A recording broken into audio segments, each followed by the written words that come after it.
Hello, everybody, and welcome to Non-Sequitur News for April 28th, 2025. It's Season 4, Episode 118. I am Mayor Watt, and we're going to talk about these 10 articles. Yoda talks like George Lucas. License plates really should just be QR codes.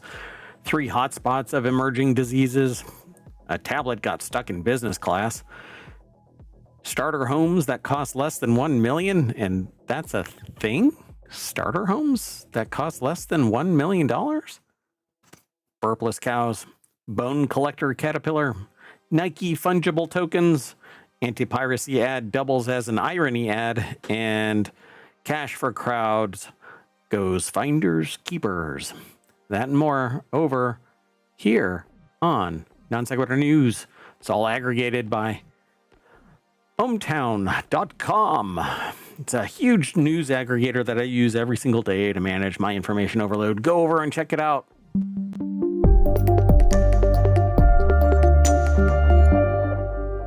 All right, everybody, let's just get into this. Hey, did you know that if you have a Nest thermostat, Google is about to abandon it? We're not going to talk about that one today.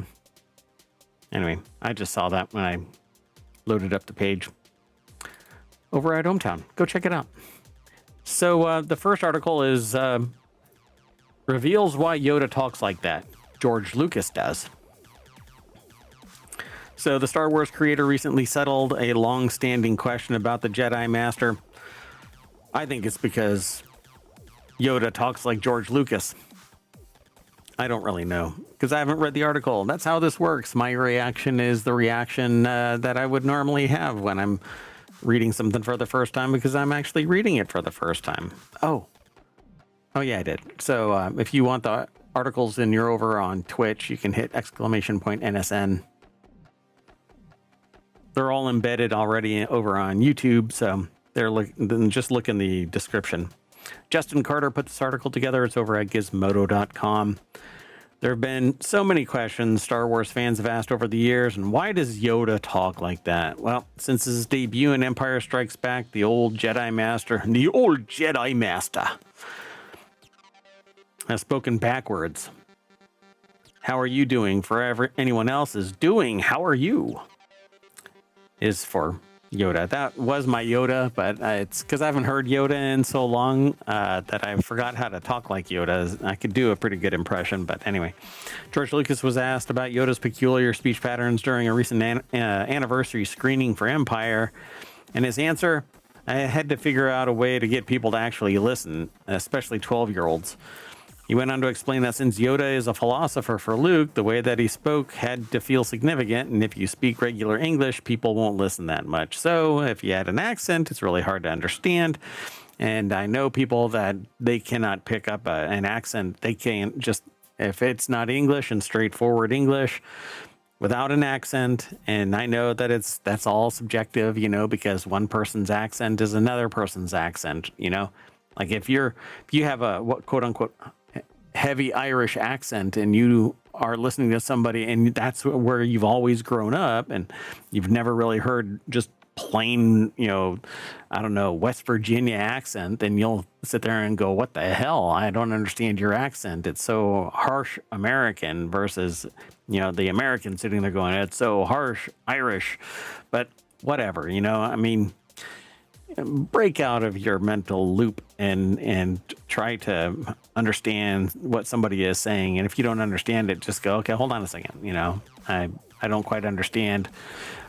My brain isn't wired that way, or whatever you want to do. Work past it together instead of throwing up barriers. But anyway, so he went on to explain that since Yoda's a philosopher, he has to speak in an interesting way. He does. But that's it. Okay, the next article is over in 4-Wheel Tech. California will likely run out of license plate numbers this year.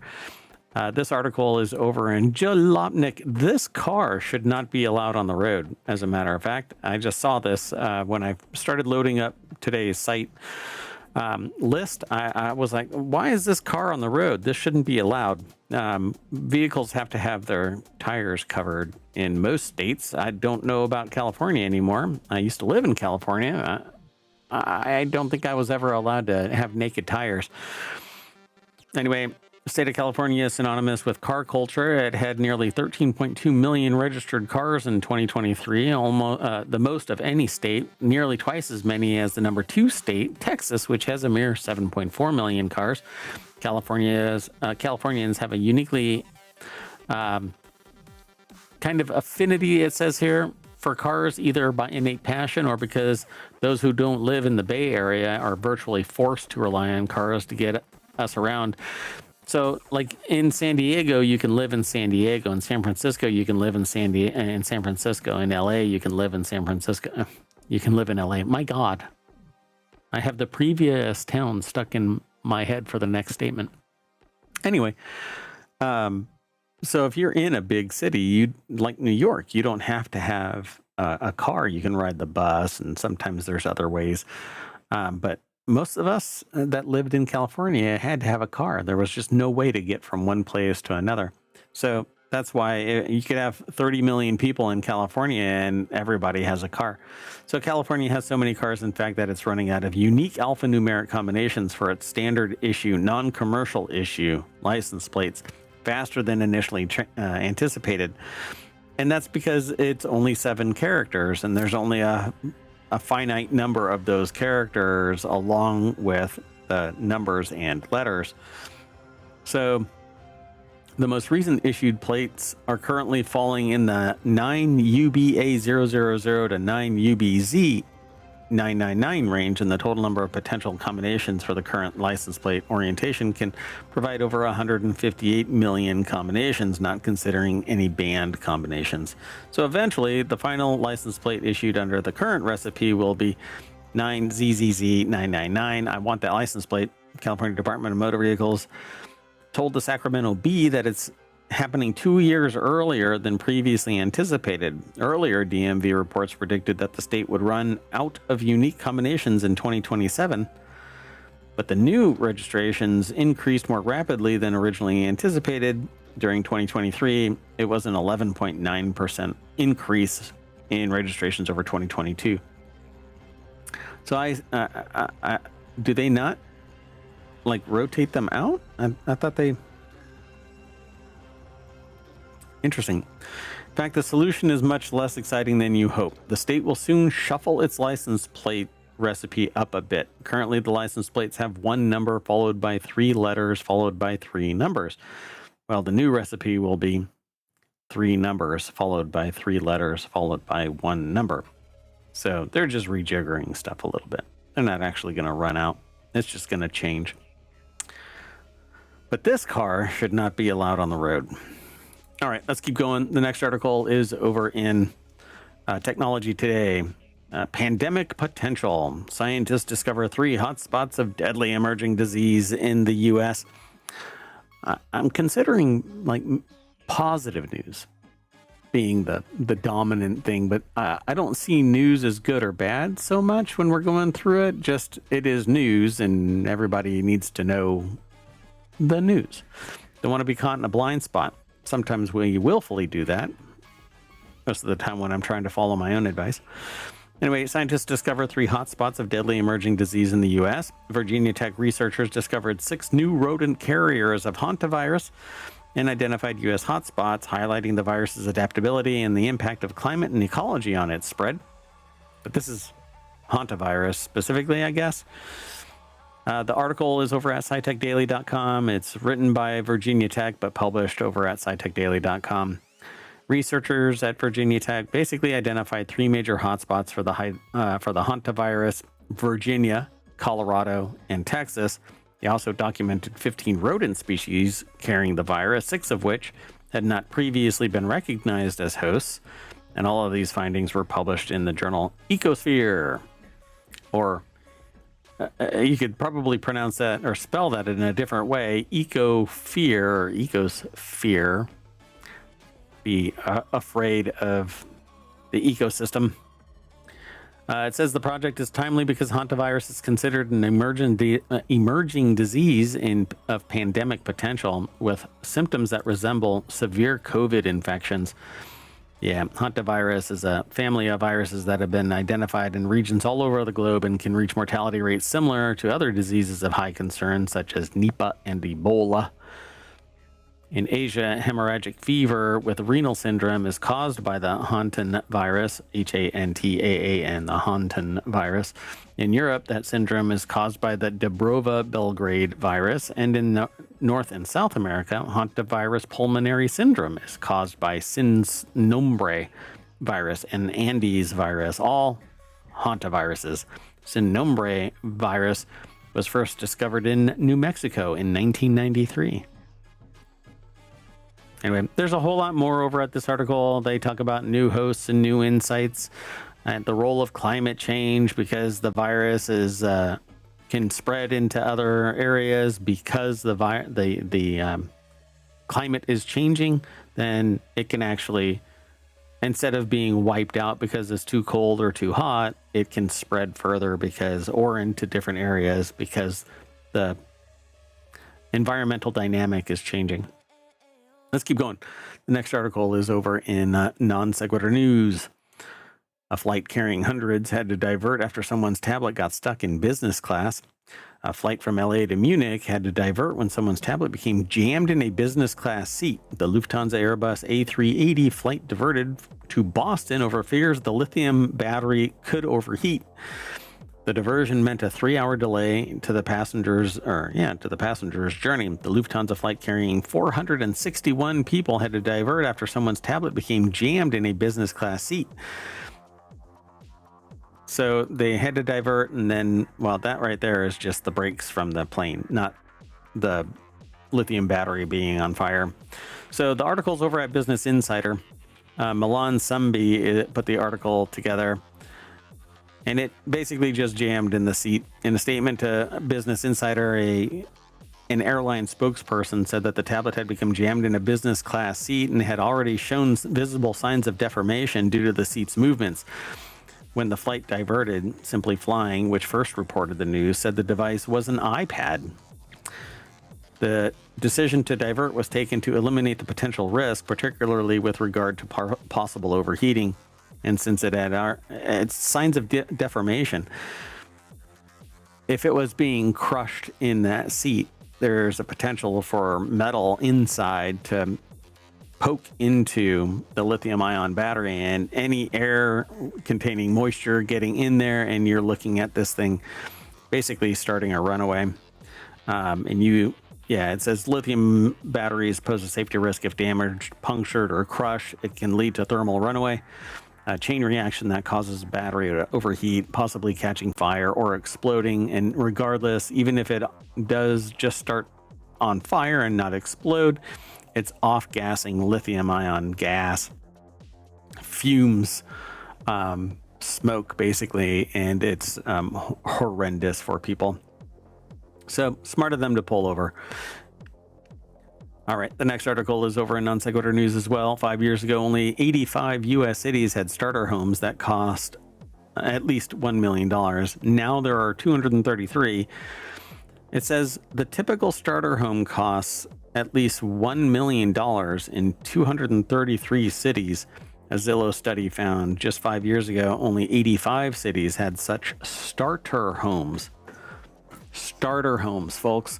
We're not talking about $1 million houses that you might suspect are $1 million houses. These are starter homes in 233 cities. What the hell?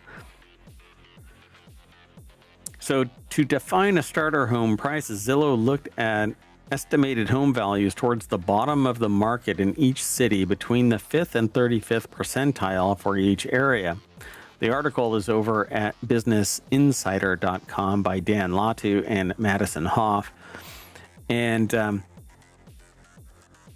it's insane. Zillow data shows just how expensive homes have become since 2020, including in states like Rhode Island and Minnesota, that aren't historically known for ultra-pricey real estate. 5 years ago, only 85 had that $1 million, and now 233.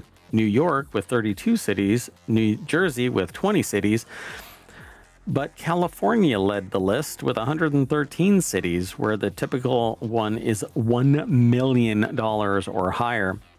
So, yeah, all they did was frame it within the bottom 35%. So 2 new states joined the list, Rhode Island and Minnesota. New Shoreham and Rhode Island, the main town, New Shoreham, Rhode Island, the main town on Block Island, a popular summer destination in Minnetonka Beach, Minnesota, a lakeside suburb of Minneapolis, reached the $1 million starter home. This is one that I think we've talked about here in ohmTown. I don't quite remember, but basically somebody was in one of the articles that we talked about, they were giving away the home, but the person who was getting the home had to move it because it's cheaper to give away the home and have somebody move it than it was to demolish it, because it was on an island, I think. And I think it was Block Island over in Rhode Island. Anyway, in 2024, the National Association of Realtors found that the median age of first-time home buyers hit an all-time high of 38. At the same time, first-time home buyers made up only 24% of all transactions, a record low. The median price for the home had risen by 42.5% in the past 5 years, according to real estate site Redfin, from $302,000. Let me round up, $303,000. To $431,000 in March of 2025. So from March 2020 to March 2025, it went up $130,000. And well, how many homes went up that much? $130,000. Anyway, mortgage rates are also relatively high, which makes borrowing money more difficult. So 8%, but I suspect by the end of summer, we're going to be looking at 70s era inflation numbers, but don't know. I've stopped babysitting that kind of stuff, but I guess I could start picking it up again. Early on in our streaming history, I used to talk about these numbers because they were a hot topic, but now it's almost like, I don't know, if somebody walks up and flicks you on the nose at some point, unless you lash out and make it stop, you just kind of get comfortable with getting flicked in the nose every morning. Anyway, some people even feel that their 6-figure incomes aren't enough to comfortably purchase a home. I certainly wouldn't. Last year, tech worker Madeline Driver and her husband set out with a $700,000 budget and remote work flexibility, looking at houses from Colorado to Pennsylvania, and they told Business Insider that finding a home to fit their budget and broad location preferences felt impossible. Yeah, I can imagine. First-time home buyer Elsa said that she felt pressure to buy a home in 2022 before she was ready. She and her husband purchased a nearly $1 million home in Washington, D.C. suburb, taking on credit card debt to keep up with the mortgage and other costs that cropped up, which is just a horrible decision. But I can see how that would happen. Let's keep going. The next article is over in Technology Today. Burpless cows. We've been talking about this from time to time, trying to cut out methane or methane, depending on your location. New flaxseed and pea protein, PEA, protein supplement may cut down on dairy cow methane emissions and boost milk production efficiency, according to University of Florida researchers that are testing a new type of cattle feed that could help dairy cows release less methane from burps and flatulence and use nutrients more efficiently, because methane traps heat in the atmosphere. We're trying to do away with it. Difficulty is that we eat cows. Cows eat a lot of biomass, and in response to their conversion, they toot and burp a lot. So who doesn't? I don't know. Well, the article is over at scitechdaily.com. So our University of Florida is who wrote it. The researchers, led by Antonio Fasciola, looked at a potential dairy cattle supplementary feed made of flaxseed and pea protein. And the study was published. It says published when? Interesting. They haven't put in the date. Anyway, it was recently published in the Journal of Dairy Science.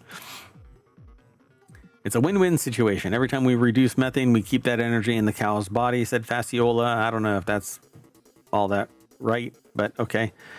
Associate Professor of UF's Department of Animal Sciences, University of Alaska researcher, assistant professor, and former UF postdoctoral student James Vineyard was critical to the study, he said. Vineyard simulated dairy cow digestion in the lab to see how much methane was produced and to examine possibilities of improving that fermentation by adding a supplemental feed. So this supplement has multiple potential benefits. Not only could it reduce methane emissions, but it might also increase energy availability for cows, potentially leading to increased milk production. But I don't know if it's because it's keeping energy or if it's just converting it, because it says the supplement, which is rich in omega-3 fatty acids and proteins, reduced methane production and improved overall digestion.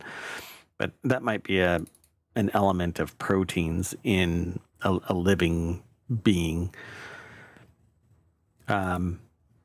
So with food security becoming an increasingly important concern, he emphasized the importance of feeding cows more efficiently to meet growing global demands. I say everybody should just start growing microgreens at home. Cut out the middleman. You're giving greens to a cow, you're eating its meat. Why not just eat the greens? They're packed full of nutrients, they have energy. Go a different route, folks. The next article is over in Non Sequitur News. Extremely metal bone collector. Caterpillar. It cloaks itself in shattered exoskeletons of its vanquished foes. A newly discovered species of caterpillar in Hawaii is unlike any other. It's carnivorous, already an extreme rarity for a generally benign creature. And when it's not devouring its helpless foes, it's basically doing what what do you call it? Not the Vulcans. What? My brain just locked up. Damn it. Why can I not? That's not the Vulcans. It's not humans. What's the other one? Oh my God. I'm going to do it live. Why not?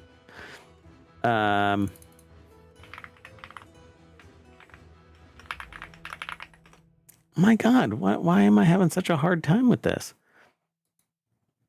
I'm gonna Klingons. Damn it.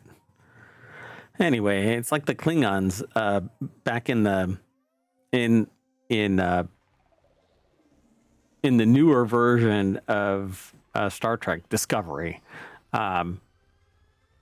They like put bodies on their ship. Anyway, the production value of this episode, I think, is at an all-time high. Anyway, taking trophies ranging from entire heads to molted exoskeletons, there's a reason why scientists have nicknamed it the bone collector. As detailed in a study published in the journal Science, the caterpillars favor lurking in spider webs, hidden from view like in a tree hollow or a rock cavity where they strip the corpses of insects ensnared in the web. This is absolutely, oh my gosh. They call it the bone collector.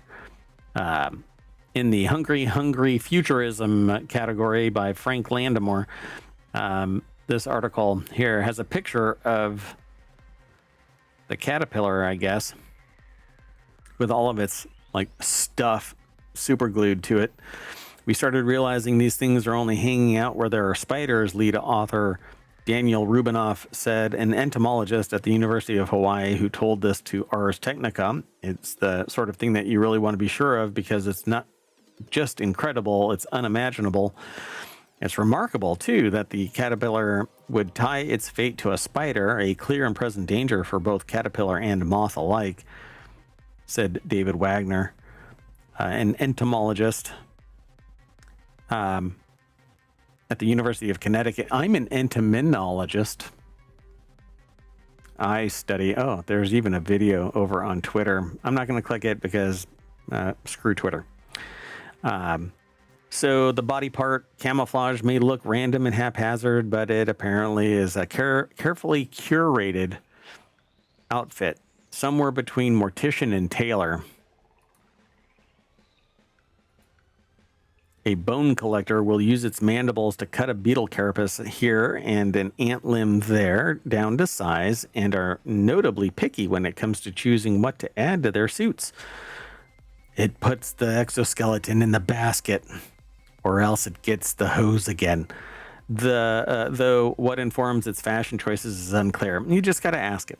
So in a lab, I wonder if I could do that with an AI.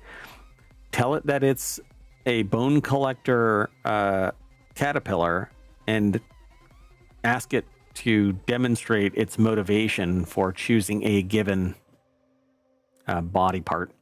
So by studying the caterpillar's genetics, Rubinov and his team revealed that the species likely emerged at least 5 million years ago, which is older than Oahu itself. Because it has no relatives of the same lineage, the researchers believe its original home was another island that's since been swallowed by the ocean, per ours. Well, per Rubinov, probably. Anyway, pretty cool. Bone collector caterpillar. Okay, this next article is interesting because it has to do with Nike NFTs and Nike fungible tokens, I guess. I don't know. A group of people sued Nike this week over its decision to wind down its virtual show project, RTFKT, whatever. The buyers of the digital assets accuse Nike of causing the rug to be pulled out from under them and say they wouldn't have bought its NFTs if they'd known they were unregistered securities. Oh, bullshit. Filed in the New York's Eastern District, the proposed class action lawsuit seeks unspecified damages of more than $5 million for alleged violations of New York, California, Florida, and Oregon consumer protection. Nobody bitches when it's irrational buying and selling for profit, but the moment rug pull takes place, come on, they have no inherent value. It's all speculative. The NFTs are bullshit. Anyway, Wes Davis put the article together over at TheVerge.com. It's perceived value by a group of people who got in early enough to hope and pray that somebody else perceives it of greater value, and thus it becomes an asset. But everything about it has no inherent value. I can make millions of copies of this, and unless people start suing like crazy, you're never going to chase that down. So, and was this actually made by AI, or was it hand generated, hand painted? If it's human from end to end, then it can actually be protected. But if it's just AI generated, then it can't even be an NFT because it has no inherent protection. So I'm really curious about that aspect of it. But that's not part of this, right? In law school, you're not allowed to inject additional context to make your argument sound. You have to deal with what's available. In this, NFTs have no inherent value. It's only what somebody is perceived to want to pay for the NFT. And NFTs are they're nothing. It's a digital contract within a digital space, within a framework that is just make-believe because somebody decided that it's going to have value, and everybody else that's getting in early enough is taking this speculation to a whole new high. And the moment that it's irrational sales, they're yay, yay, yay. But the moment that the quote unquote rug gets pulled out from under them, they lose their freaking mind. No, you speculated and you lost. Nike tried to jump into the NFT game by buying RTFKT in 2021, but like Starbucks Odyssey, it never quite worked out, and the company abandoned the idea, announcing in December via the RTKFT Twitter account that it planned to wind down RTFKT operation. I don't know what that I don't know what that means. RTFTK, whatever your FTK'd or FKT'd. There you go. I keep saying it the wrong way. By the end of January of this year, so it's already done. Since then, RTFKT has seemingly been maintained by a single person named Samuel Cardillo, who spent Thursday posting through the sudden, about it, the sudden disappearance and then later reappearance of artwork for its clone Twitter, I think it's clone X, but I don't know what that actually means, NFTs project.